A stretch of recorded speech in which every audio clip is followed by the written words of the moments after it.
Okay, we're getting closer to the finish line, day 28.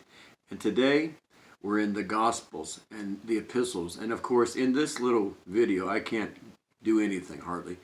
But the four Gospels, Matthew, Mark, Luke, and John, are like four snapshots into the life of Jesus.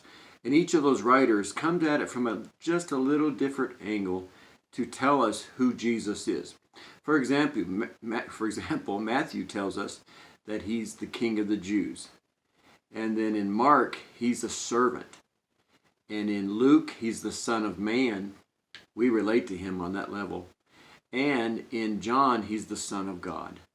And a lot of them repeat some of the same stuff, but overall they give us a wonderful overview of what Jesus said and did while he was on the earth.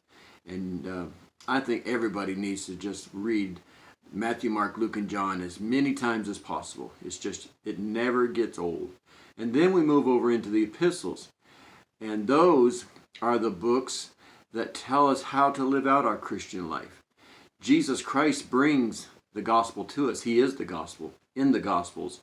And then the epistles, 13 of them I believe, are written by 4 or 5 different men.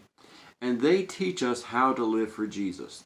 They give us valuable principles. They teach us about his holiness. They teach us about us. They teach us about sin. So many things that the epistles address.